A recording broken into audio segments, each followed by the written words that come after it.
Solar System Part 3, Moon Origin. The origin of the Moon, along with many other satellites, was a byproduct of the meshing together of the Solar System. Our Moon originated in the region of the Sun, close to the centre of the disk of rock and metal planets. It is sourced, in part or entirely, from the rocky mantle of another planet. The chemistry of the crust of the Earth suggests that the Earth itself received quantities of materials from the same donor. There is one obvious donor candidate, Mercury. Mercury as the source of our Moon is very strongly suggested for these reasons. 1. Its proximity to the Sun as a cause of heating and disturbance.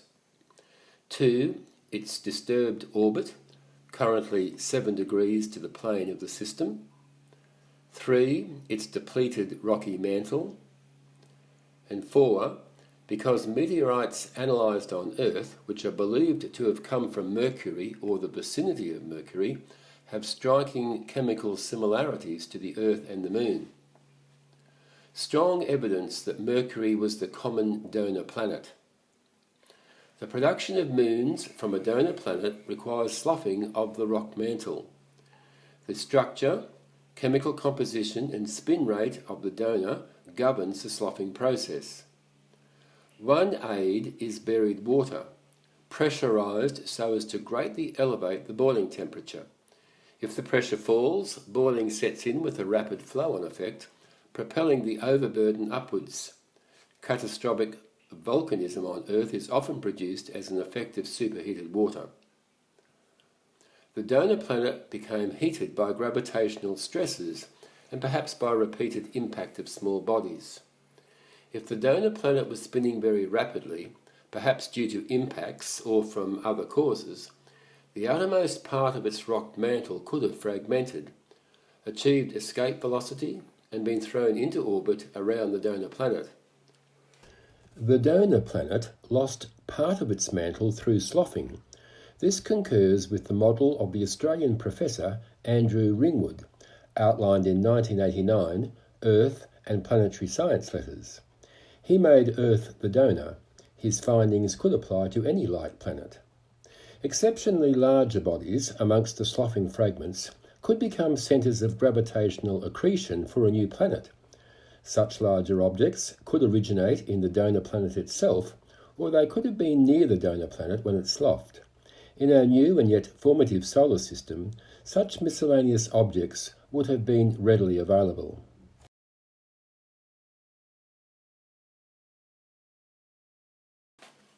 The Moon coalesced within the gravitational field of another planet and is therefore slightly asymmetrical.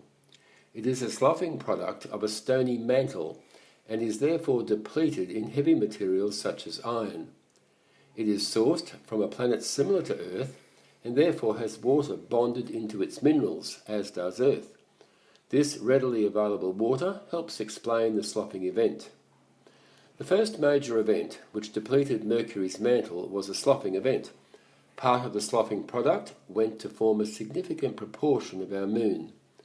The second event which depleted Mercury was an impact which propelled materials out into the orbital path of the Earth.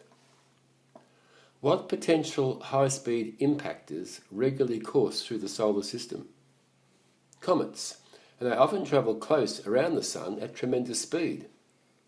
We now hypothesize that a large swarm of high-speed impactors, perhaps dominantly ice comets, blasted huge volumes of rock and metal from the donor planet outwards towards Earth and propelled the Moon outwards into the gravitational field of Venus.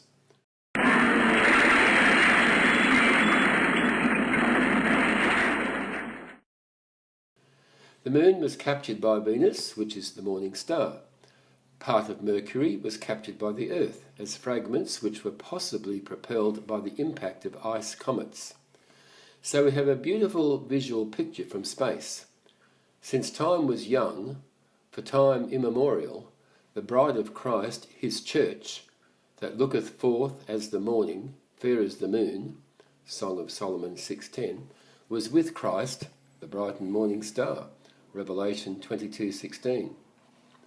Much later, when again vast bodies of ice were coursing through the solar system, and after the Moon had stepped into a distant, mature orbit of Venus, the Moon was propelled into Earth's orbit.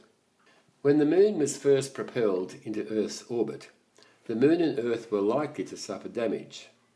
The Moon, passing close by the Earth, may have heated internally and been in danger of disintegration.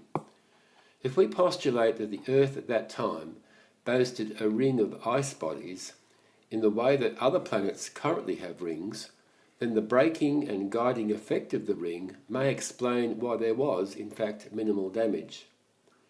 Peter Goldrick, in Scientific American, April 1972, states that Gerstenkorn, another lunar scientist, reasoned that the Moon had initially been captured in a highly inclined eccentric orbit, and that tidal friction had subsequently decreased the orbital eccentricity and inclination, and then increased the radius to the present value.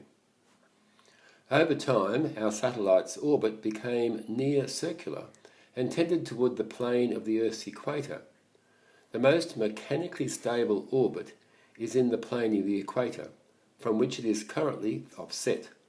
Another long-term feature will be a geostationary orbit. By the time of Moon capture, the clearing effect of the Sun upon the solar system, besides the ignition of many new stars, will have rendered the heavens visible from the Earth, much the same as they are today. Moon capture was the final act in the revelation of the heavens. Genesis 1:14-19 reads, "And God said, Let there be lights in the firmament of the heavens, to divide the day from the night, and let them be for signs, and for seasons, and for days and years. And God made 2 great lights, the greater light to rule the day, and the lesser light to rule the night. He made the stars also, to give light upon the earth, and the evening and the morning were the 4th day."